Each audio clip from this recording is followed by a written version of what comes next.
I think as a sadhak, we should never stop learning. Yeah. So we have this term called self-study or swadhyaya. Yeah. I have been studying the moment I entered my yoga teacher training till today. The shlok that they say is yoga chitta vritti nirodha. People don't know how many thoughts and anxieties and worries they're carrying in a single moment. Yeah. When you're doing that practice, it's clearing it all Yeah. away. You don't need more than 2 meals a day. That's intermittent fasting right there for you. Yeah. Eat a natural plate. For the cynics out there, if anybody is listening right now, what I would say is experiment. It's so 100%. important to experiment, because what we are talking about right now, don't go by what you and I are talking Right. about. It's about experimenting with pranayam, with meditation, with yoga, and see the difference, see the transformation. And I say don't even come to us. I say go do NSDR with Huberman Lab. Do that if that makes you happy. Yeah. But do it to see what are you missing out on. Hi Anchal, welcome to Unstoppable Women. Thank you so much. It's a pleasure to be here. I think we have been waiting to talk to each other on this show, because it's strange, knowing you for 3 years I know. and knowing all the passion and the hard work you are putting in behind pursuing yoga as a practitioner and as a trainer. But we never got to know each other beyond that. Yeah, I think it's because 2 busy women trying to do what they're trying to do. Be unstoppable. Be unstoppable. Okay, so your journey has been very interesting, right? From a corporate professional to becoming a yoga trainer and pursuing it all the way out. What made you transit? I think it was truly my calling. Okay. I've always been when I grew up, I was always into being productive, always being into, I want to do my best, So I was very good at education. I did my engineering, I did my master's, I went to the US. It's like every Indian's dream in that era, right? Right. And then I got into the best colleges. I was working at PricewaterhouseCoopers, and I moved to Deloitte Consulting. At that point, I was in New York, and I don't think anyone could have a better life than I had, or a better body also, or a better friend circle. Everything was perfect. I would wake up at 4:30 in the morning, go hit the gym, Monday to Friday, one city, one client, then come back, live in my small apartment for 2 nights, then go back. Everything was great. I used to do everything by the book, meet the kind of people that everyone wants to meet. But something was missing. I was and I could never put my finger to it. But I was like, theek hai, I'll feel happier. I was like, why am I not happy? I am, growing. Something was still a missing. gap inside. Harm or everything there is in the material world. Yeah, But everything. everything you could ask for. And then Deloitte had this amazing program where they would pay for your physical activity. They would be like, aap jakar pursue kariye, you're living out of a suitcase. Right. So I just randomly entered this yoga shala. It was called the Kula Yoga Project In New York. Tribeca. Yeah. And it was a 2-hour class. Yeah. And I didn't know what I was signing up. I was like, okay, hoga. And I used to think, yoga, it must be stretching. Exercise. It's not even worth my time, Okay. because I'm into strength training and marathons at that point. And I entered that class. And when I left that class, I was I had no anxiety. I was not thinking about what I had to Something do next. shifted. Something completely shifted. And then what happened was... When you say something shifted, did you feel any changes at a mind level, body level? What happened? I was too young at that point, 27. But something was there. To understand that something shifted, I just felt that yoga could give me a better body. Okay. At that point.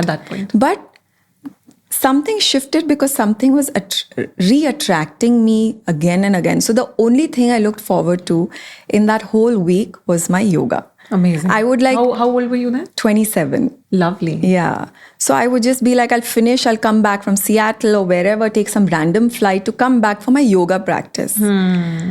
And I couldn't understand, and my friends around me, and I said, you know what, I want to quit and I want to go back to India. And everybody in my family was shocked. I was like, why would you leave Wall Street? Yeah. Why would you leave this amazing job you have? You're doing so well. Why go back to India? Why go back to India? And I was I felt like I wanted to study India. Yoga mat and yoga was bringing you back to India. Yeah, there was some pull which happened. There was this beauty, there was this little Ganesha in that Kula Yoga project. And I don't think when we are brought up and we are like seeing this in our houses, we're questioning anything. We're like accepting it, and we're like, we don't really have a relationship with puja or aarti. Yes. So I was that person. And then I was like developing a relationship with this Ganesha. Yeah. I was developing a relationship with that little Deepak. You know, I was like, what is going on? You know, I was becoming so conscious about things. And I was like, I had this major belongingness to come back. And I quit in one day. My family was shocked. They're like, I don't think you should leave. And my mom came to pack my bags. This is after working for 5 years. This was my fourth year. In New York, working in all multinational companies, one yoga mat, couple of classes, did it to you. Let's go back, pack up. So my mom, she came to visit me. At that point, she'd never been. Okay. So when she saw my life, she's like, you have no idea what you're leaving. And I said, Mom, I don't know. I can't stay here. Okay. So I went back, but I went back with an insurance policy that was working in Google. Okay. So I took a job here. I was like, let me do this at least. So that even at that point, even I was like, I can't really quit. Yeah. So I was still in Google for 2 years in Delhi trying to work it out. But again, my heart was in discovering what is this. So, and I met these amazing friends like Ira Trivedi, another yoga instructor. She's a very, very good friend of mine. We have a similar story. We were both in New York. So when we met, it was like lightning, you know. So I went then to an ashram, stayed there for a month. Lovely. And learned. Was this in Himachal? This was in Kerala. It's called the Shivananda Yoga Vedanta Center. A very basic space. You have like a charpai, a dormitory. And you have a program from 5:30 in the morning all the way to 10 p.m. You're cleaning bathrooms. You're chanting. You're attending satsangs. You're doing 4 hours of yoga. So you went through the entire yoga. I went through the process. Process. So it's supposed to be a 7-year process, but now they made it a 1-month process. Okay. And that was the most transformational time, I would say, for any individual. I would say every human being should. You got your answer why the yoga mat was attracting you? Exactly, I did. In that 1 month? I think the biggest thing is that when you enter the ashram in the yoga hall, there's a question, who am I? So, and they don't say anything. The teachers never give the answers. They're like, this is your journey. You need to start questioning this, right? And honestly, Shailja, I was too young even then to understand. So I got trained. I still thought yoga is very physical. I was never really into it for the right actions. But when I did my Vedanta course as a part of my teacher training, I felt like it was already there in my memory. I got 100. The teacher came back running and said, we've never had this before. That a person has scored 100 in the Vedanta exam. Like yamas, niyamas, all of that was as if it's been. So basically your sanskars or your impressions in your subconscious mind were obviously all there, open. Right? It just gets unveiled. Just because of the right doing stimulus which happened outside. So I went back. I had a very divine intervention where my husband and me met with someone spiritual. We're very different, but we still came together. That also gave me some sort of, I started questioning divinity then. Yoga was different for me than divinity at that point.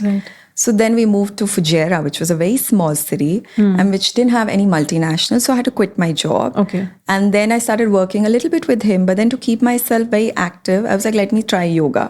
So I started teaching. And then in Fujairah, I was the only teacher. And the Muslims loved it. They loved, the women there loved removing their abayas and coming and getting that sense of balance, right? They couldn't disconnecting with their bodies at a very physical exercise level. That's a first step. That was the first step, right? Even when you say that, who am I? Right. Who am I? While we'll discuss, who am I really? But the first step is, if you don't understand this body and be aware in this body, then that's the first step in itself. So it's like the Annamaya Kosha, right? Like the the first layer. layer. And even at that point, I would say I was not so empowered internally. I didn't have a connection with nature. Neither was intuition flowing through me. And then I just had a chance occurring where I moved to Dubai. And I started spending a lot of time with the Chinmaya Mission and Art of the Living. And that was really where where things started things really unraveled. Unraveled. When you're talking about that, things were already there, Yeah. right? And it's very true. Any spiritual seeker I've met, and I've been on this journey myself for over 2 decades now. It's like everything is there. Yeah. You just have it. It's just at the right time, right situation, right people, right environment sort of just brings it up to the surface. Agreed. And if you're aware enough, you latch onto it and then you culture it and cultivate. Of course. And that moment also gets lost because then you go back into the world and Of you might course. kind of get, into your daily routine. Right. So these techniques, whether it's yoga, what you're teaching, or meditation, what I teach, I think that's just to culture the mind and keep on with that journey. Yeah. And I think also when you meet people who've had it always, they always need to give it back. Like, I don't think I can live without giving it back. Absolutely. It's my purpose, Absolutely. right? So for me... So when, sorry, I interjected, but you were talking about Dubai, and Dubai was the turning point So I for felt you. Dubai is doing a really good job on bringing spirituality on the forefront. Because back then I was meeting people from India and they would say, he got divorced because his wife is too spiritual. So I felt like there was a real disconnect and spirituality hasn't been promoted. Understood. Yeah, I was like, I want to take it up to make spirituality cool. That was my biggest agenda. And I am... Well, that answers a lot. Like, I see you the way you conduct classes, your marketing, your packaging, your reels on Insta. Then I think I'm joining dots now. Yeah. You are making this entire space cool. So I want to tell that person that you can go partying and I'll be there with you till 4 a.m. But hey, you need to come back to my breathwork class because that's what's going to keep you going. You're removing all your energy there. But here, we're going to give you 4 times the energy, right? Yeah. Where you can take care of your child at the best level that you are capable of. You can work really in the present moment at the productivity that you are capable of. And you can have an amazing social life. Yes. So you're integrating into the lifestyle rather than making it very overwhelming and saying कि ये religious है, ये too spiritual cult है. It's just about how do I say? I'm blending into what you do and take that's the what it is about. Yeah. But what are Sadhguru or Shri Shri Ji or any of the really good teachers trying to do? They're telling you that, hey, you've depleted all your energy by giving it away to external situations or to people. Yeah. And you need to take your power back. Yes. And we're giving you these small tools. Techniques, बहुत छोटे tools है. Breathwork ले लीजिए, yoga nidra ले लीजिए. Correct. Which if you do, you will understand that they are just situations that are here to make you become better at what you are, to unfold who you really are, right? So I don't take that away from the spiritual world. And I feel like Shri Shri Ji and Sadhguru Ji should be given the accolades because they've worked hard. But I think that people like you and I are required to bring all of that, all that audience that doesn't understand that it'll give you the best body you want because it's going to make you single-pointed. Yes. And Krishna is telling you that. You want a great body, what do you have to do? You have to eat less and move more. Yes. So that can only happen when your mind is single-focused. Absolutely. Right? Absolutely. You mentioned that you're trying to make yoga cool, right? Yeah. This is for the city audience. But I like the way that once they have settled in with the technique which you're teaching them, you go take them to the second level, which is take them for retreats. Right. And I remember the conversation we had in the garden below where you said, Shailja, Bombay mein energy is very rajasic. Very rajasic. Right? You said this city is like that. You get up in the morning, there's an agenda. Yeah. You hit the road, traffic is there, the smell, the smoke, the pollution. And it's a packed day. Yeah. Right? And I've been listening to a lot of, spiritual teachers of late, and everybody says, that while it's not necessary to go to Himalayas or mountains, but if you're really going to level 2, level 3 of your spiritual journey, you will discover more of the depths 100%. only if you get out of the cities. 100%. You have to get out of here. I think we need to invest in ourselves, especially as women who are working, right? If we don't fill our cup, and I think we hear this a lot. So similarly, anybody who comes to my retreat comes because they've come to my classes and they've understood, hey, there's something missing in my life. I need to tap into it. And I do a lot of chanting and I talk a lot about Krishna because I think the Gita was my biggest, most revolutionary teacher. Okay.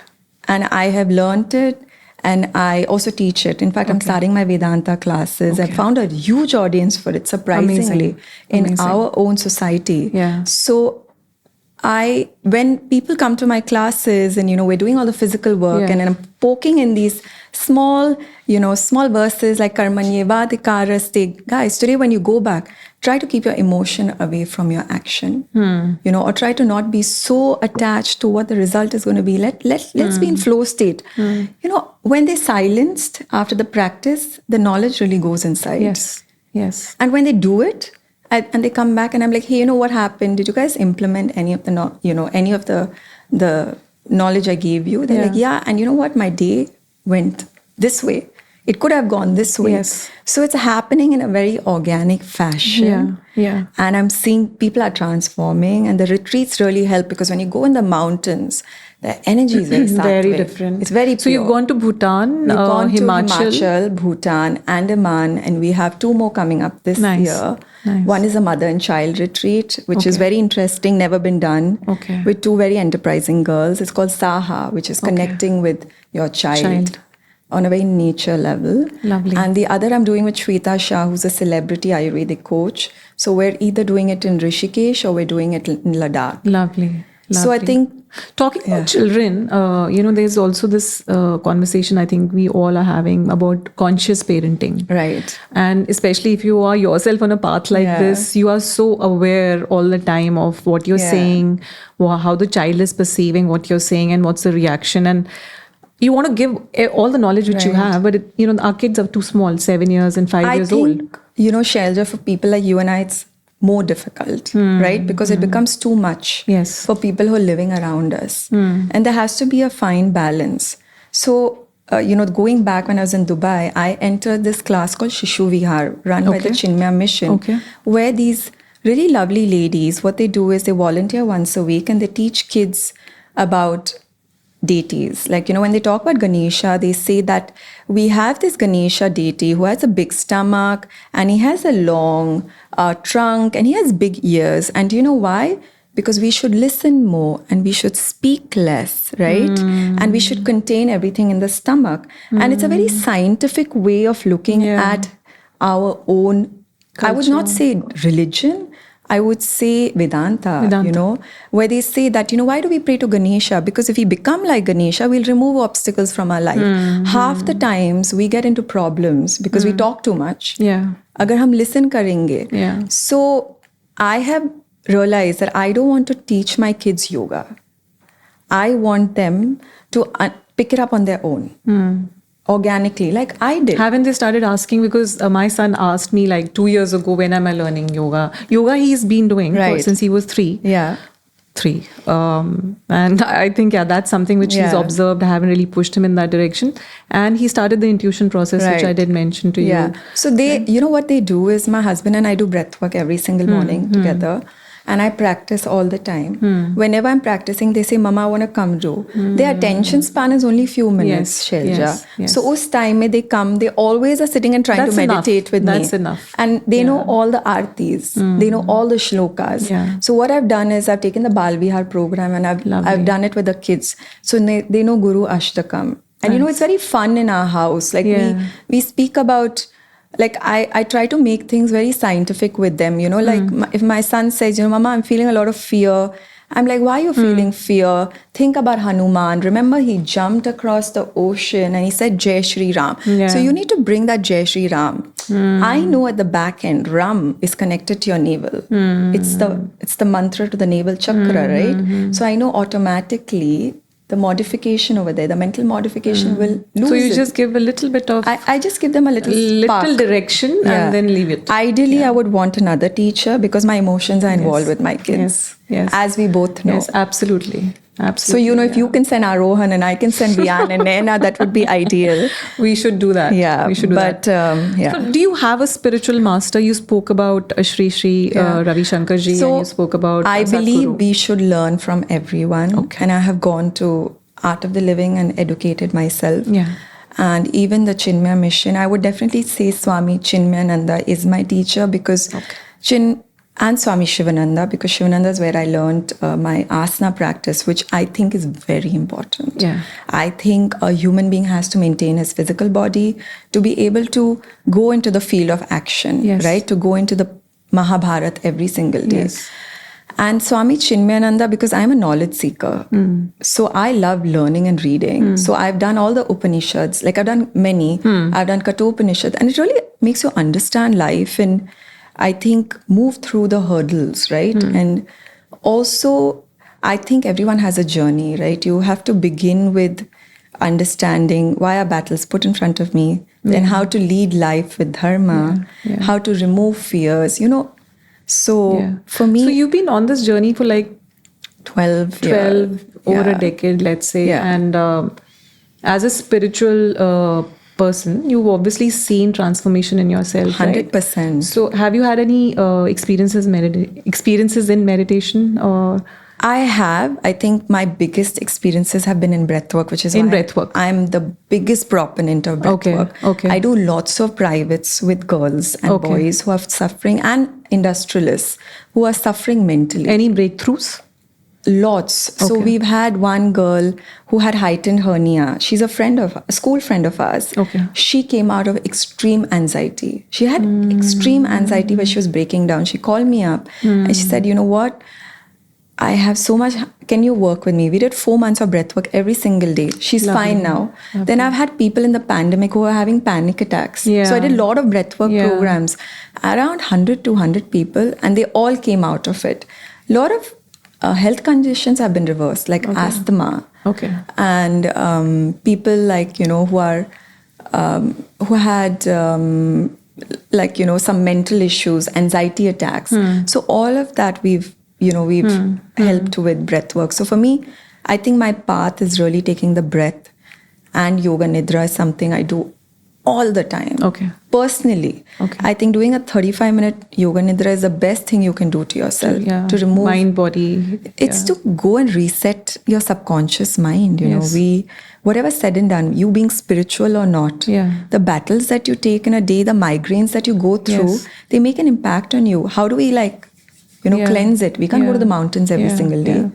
You've also incorporated Ayurvedic Yes, I have. way of life. 100%. What do you do? Like, how would you approach?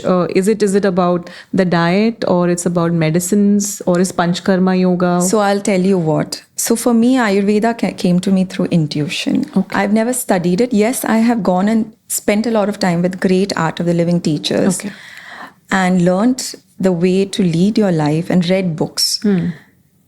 I think when you come to the path of yoga, everything unfolds, right? Asana really helped me. So I educate people about dinacharya, why you need to live life a certain way, why you should have a circadian rhythm.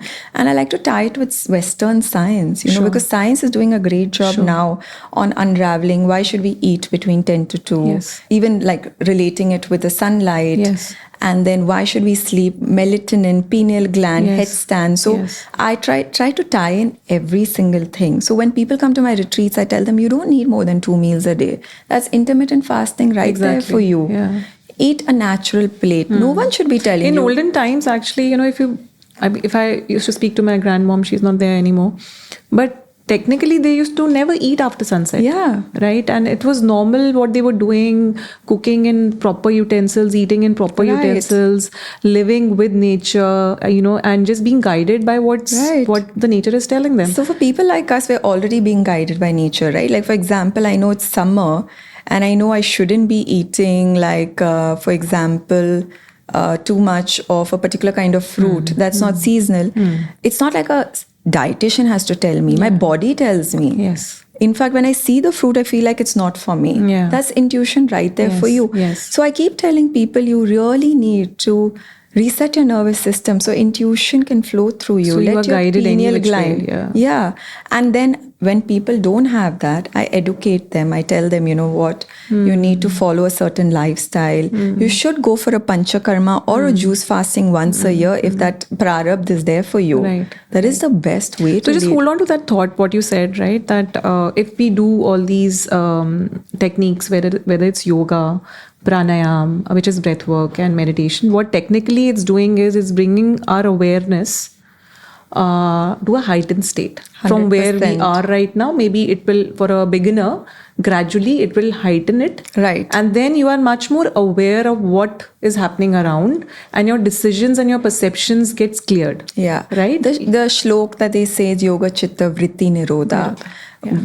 People don't know how many like thoughts and anxieties and worries they're carrying in a single moment. Yeah.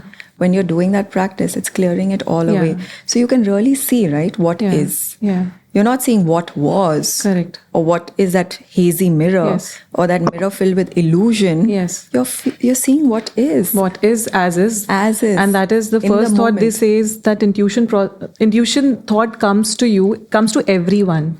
All that has happened is clouded with layers and layers and layers of the thought, or some tendencies, Right. or vasanas which are coming up, right? Yes. Which is blocking Patterns. it like a veil.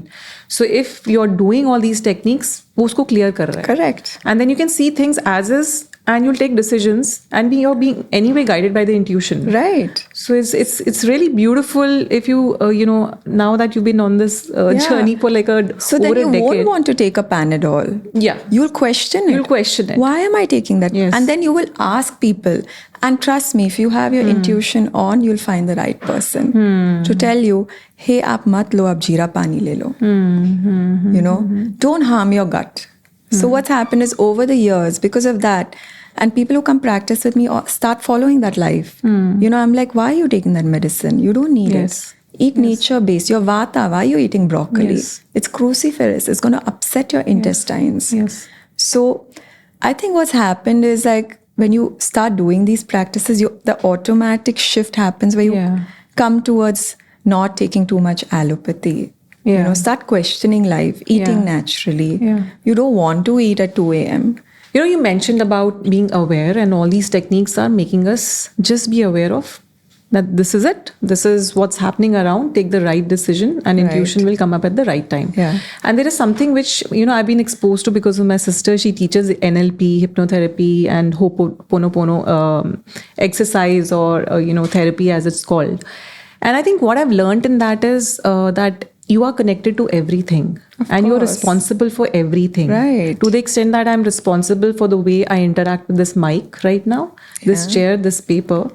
And if I don't give its due attention, the issue comes because of that. Of course. So it's that level of thinking that, you are responsible for everything around in your life, and some area which is neglected is asking for attention, and that's the reason there's problem in that area. I 100% believe that.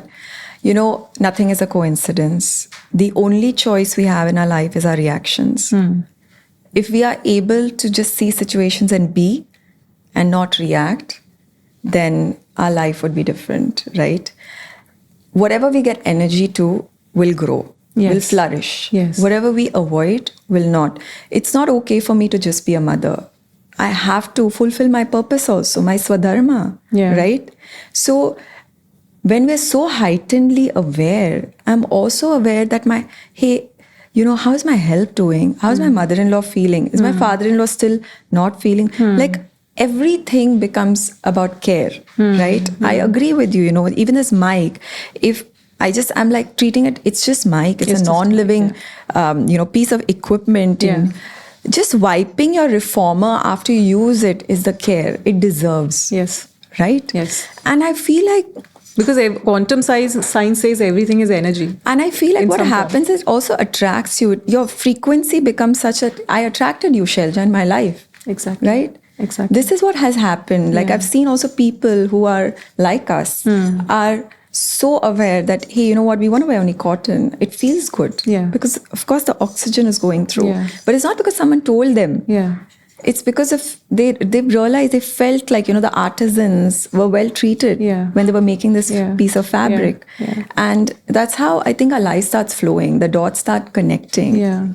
Things start happening. And we cannot be happy in a silo. We can't. We are connected to it. We are connected. And, you won't believe, this is like so eerie. Because I think after the pandemic, everybody was questioning life in the world. So there's this global wellness summit that happens in the world. And this time it happened in Qatar. Okay. So in that, they looked at wellness for the whole world and they realized that the most important factor for us to feel healthy and well is how connected we are. Right. So yeah, even science is saying that the most important way to feel healthy and well is how connected you are. It's not saying with nature, but I can tell you it's with nature, it's with people, it's with objects. If you're not feeling that flow in your life, then you'll feel unhappy. Right. Right. And that's exactly what the Gita also says, which is why I feel like Gita is such a perfect manual and every person should study it. Because so in terms your yoga practices, you are also learning at this stage? Right. So I think as a sadhak, we should never stop learning. Yeah. So we have this term called self-study or swadhyaya. Yeah. I have been studying the moment I entered my yoga teacher training till today. Okay. So every 40, 50 days, I pick up a mandala. Okay. So right now I'm learning the Gita chant. Okay. I'm also studying, I do a Vedanta class every week with this group where we pick up one Upanishad or part of the Veda and we go over chapter by chapter. Can you talk about Vedanta like for a layman? So what does it mean? And what does it encompass? I'm so happy you asked me because there's so less information on this and so less teachers and spiritual people talking about it. But you will be so surprised to know this. I found Vedanta by CEOs and YPOs of Dubai. Amazing. So all the CEOs of the world right now who are who are in aware organizations and the YPOs are asked to go to Vedanta Institute in Lonavala and study with Swami Parsarati. Okay. So when I heard that, I was like, I met this person called Kunal Tulsiani and he told me about this. I was very intrigued and asked him, what is the program like? He said, Anchal, we go to Lonavala and these are all people from London who've never been in India. We wake up at 4 a.m, we study these books, then we go work out and then we sit with Swamiji and he talks to us and we do a little bit of karma yoga or something. Yeah. And we come back and we sleep by 6, 7 p.m. And I was like, wow, Kunal, this is so great for someone like me. And I was like, so what does it do to you, Kunal? That's what I want to know. He's like, actually, we become better decision makers. At leadership level. So, and when you're a CEO, you're making decisions every second of the day. And I found that so interesting. And I was like, I need to look at this. So, by grace, I entered the Chinmaya mission on some odd day through my kids, Shishu Vihar. Yeah. And I connected with my teacher, Lakshmi Gulab, at such a deep level that when she met me, she was like, we felt like we'd known each other for a long time. Hundreds of years. Yeah. And I started teaching 20 classes with her because I was just so intrigued. And then I started attending her Gita class. And when I attended her Gita class, I felt like I knew everything. But it really changed the way, because Vedanta is the study of how to live life. Has anyone told us whatever our parents are teaching is their mental conditioning, their traumas, Absolutely. their interactions. Yes. But it's wrong at some level, right? Yes. Because they're passing on their ancestral trauma to me. Yes. No one told me that if I don't go and pursue my purpose, I won't feel happy. Yes. I was taught that being a good wife is good enough. Yes. It doesn't matter to me what my husband earns. In olden days, like what you're saying, right?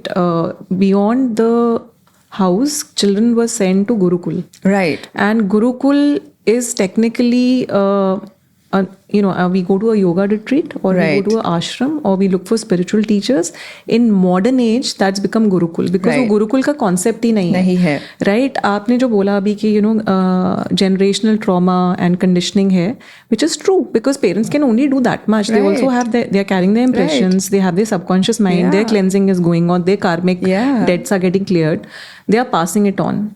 But then after a point, this Shishu Vihar or any other, teaching for children of Vedanta or, Ayurvedic way of life is brilliant in modern days. Brilliant. Because they have to be out. Yeah. They have to have some stimulus which is beyond the parents and beyond school as well, I would say. And I think It's a great way. So basically, before the British came into our Yeah, country, yeah. every kid was sent to a Gurukul and taught Vedanta. Absolutely. So that when they evolve, by the time they're 18 and they're going out in the Yeah. world, they know how to move through life. Exactly. We have never been taught. Never. We have never Yeah. been taught कि अगर एक conflict आई हमारे So सामने, हमने अपने आप ही figure out किया है. हाँ, We found our own way. which is चलो ये सीख लो. which is a very जुगाड़ू way, very right? जुगाड़ू. Very like on the go. But when I studied the Gita, I was like, this is so scientific.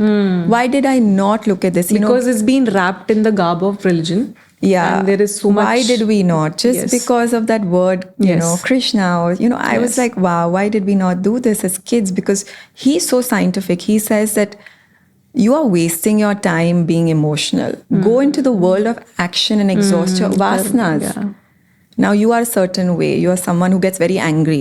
Just sitting in your room or shouting it out is not going to help you, right? You're going to repeat this behavior. How are you going to deal with this?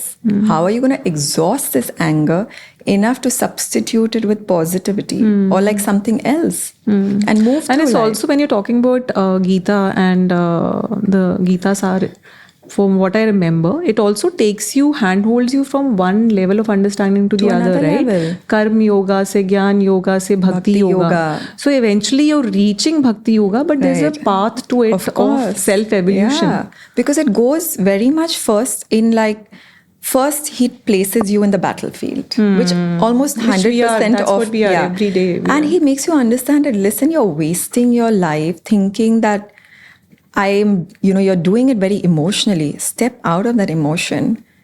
I will tell you how to lead your life. Then he goes on to saying what is dharma, what is swadharma, why do you need to be sanatan dharma? Why do you need that in your life? Then he goes to understand, explaining how to deal with conflict. What are vasanas? How are they impacting you? Then he makes you question, who are you? Yeah. Body, mind, intellect, what is that? What is that leading to? I have to share one experience I had. Please Art of do. Living. Yeah. My first, back in 1999, 2001, bless my teacher, Kavita Wig, in Delhi. The experience I had was, when she was teaching us, and I was very young at that time, and she's telling us about all that you just spoke about. And then she mentioned that, now observe your body. I'm like, I am the body, I am the right? body. What are you talking about? I'm young and, I'm here just to, kind of explore. I've heard so much about this course. And then the second or the third day when the transformation happened and I had really brilliant experience, it was such a fundamental shift in the way I saw myself. Right. And in 3 days, I saw myself again beyond the body experience. The body. Which is amazing. Yeah. And I think once you realize that you're not the body, you're not this mind, you're not the intellect, all the doors are shattered. Yeah. All the hurdles are shattered because there's no fear anymore. Yes. You're like, fear is an emotion. It's not me. Yes. So you keep walking. And, Swami Chinmayananda, again going back to Kunal and Vedanta Institute and the CEOs doing it. Then I started studying with Chinmaya Mission and I did the Upanishad on death, which is so transformational. Yes. Because all of this mumbo jumbo of life is for that last second when we leave. Yes. When you understand all of that, you realize that so many hurdles drop. There's lots written about this last passage of life, whether it's in Tibetan, right, or Buddhism. Sadhguru is written about this. Like my mom was reading that book; she was here with us, and there is knowledge out there, right? Yeah. The fundamental thing is right now we're talking about life, and when you're talking about you're not the body, right now to some listeners they might feel what is that? It can be overwhelming to hear this, right? Yeah. And the point we are making here is that there is a huge science out there in form of yoga, pranayama, meditation. Which is cool. Which is very cool. We have cool teachers like her who are combining it with science, with Vedanta, with Ayurvedic way of living. And, it's a full package. Agreed. Right? So, it's absolutely cool. I'm with you. So, there are many people who keep asking me, you've been in, media, corporate life for 2 decades and also pursuing spirituality for 2 decades now. And I'll believe you me, Anchal, I wouldn't have survived. Yeah, I wouldn't have survived this professional life if I was not on this path. I agree. It's very tough. Right. And I wonder people who are not doing it, and bless them, because whatever makes them happy. If Right. pubbing is making them happy, Yeah. it's okay. Yeah. Whatever makes you happy, I'll say that, okay, it's a big tick That's mark. your prarabdha, right? That's It's fine. not. I That's mean, fine. you don't need it. Yeah, maybe, but for me, like you, your Yeah. journey, you mentioned that in New York, something was missing. Yeah. I think that's where it started for me. Everything is there. Yeah. कुछ तो गड़बड़ है. But kuch to कुछ hai. तो गड़बड़ है. Yeah. And the immense connection I feel, like I never not practice. So today I woke up really early to make sure I practice, I could do my hair and I could come to you. So my practice doesn't take a back seat. Yes. Because I know when I don't practice, I feel so unsettled. I feel like, I'm going to shout at my kids unnecessarily. I'm going to, and then when I practice, I'm just so centered, right? Yes. And even when I'm not centered, I'm aware. Yes. I'm not centered. That is Yes. the most important, Yes. most important awareness Yes. for me at this moment, Yes. right? For the cynics out there, if anybody is listening right now, what I would say is experiment. It's so important to 100%. experiment, because what we are talking about right now, don't go by what you and I are talking Right. about. It's about experimenting with pranayam, with meditation, with yoga, and see the difference, see the transformation. And I say, don't even come to us. I say, go do NSDR with Huberman Lab. Do that if that makes you happy. Yeah. But do it to Yeah. see what are you missing out on. Go do breath work with Wim Hof. Do Yeah. that. Because ultimately, they are only doing this, guys. Yes. They're making it look cool and you guys are going there. Yes. But the same thing is what we're saying. Like, Huberman Lab is bundling it up and selling it to Sundar Pichai. What is that? NSDR is Yoga Nidra. Yes. Which Swami Niranjana Saraswati has been propagating. And that Swamiji, no offense to him, he doesn't meet people. He's media shy, so you don't know about him.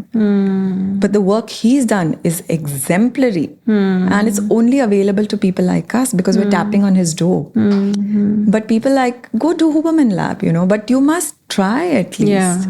Yeah. So thankfully, Shailja, we're in an age where people are experimenting. So there is some hope for us. Yeah, absolutely. When you're talking about experimenting, I would say, I've stayed in Singapore, London, and now India. I've taught in all these countries. I still feel, and we had this conversation before this show started, is that India is still Behind because there's so much available. We have a problem of plenty. We are that privileged child who has been in the land of spirituality, yoga, yogis. We take it for granted. I was teaching in London, and believe you me, people would come for the intro talk, sit there in silence, and have so much of gratitude for the technique. Right?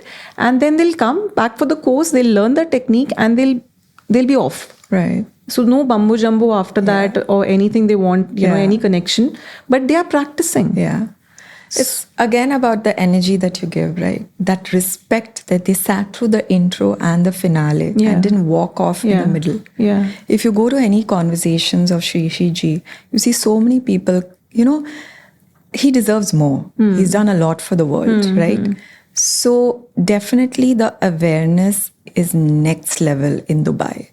It is next level. I would say it even surpasses. What are they doing? What's happening? Art of the Living and Chinmaya Mission has just done exemplary well over there.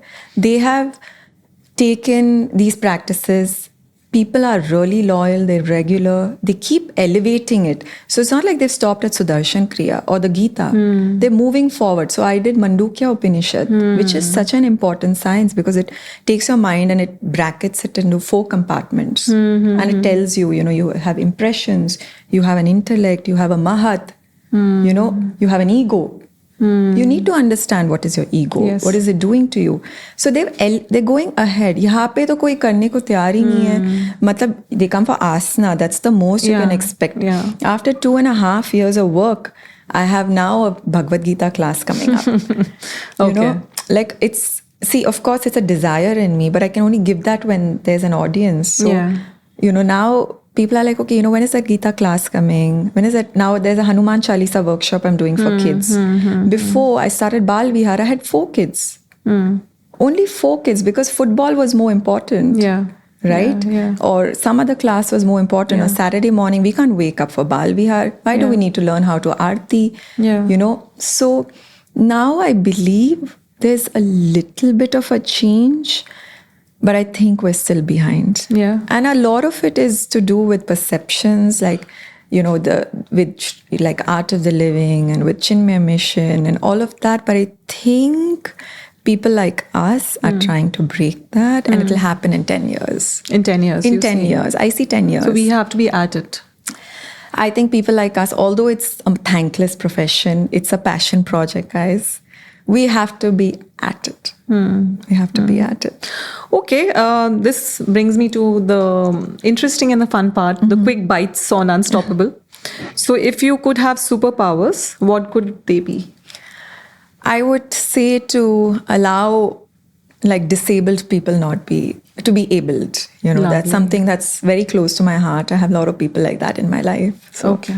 My next question, what is the most common misconception about Vedanta? that it's religious. It's absolutely not. It's super scientific. Like it's better than any science that you can. Einstein read it. So okay. Einstein read the Gita. Okay.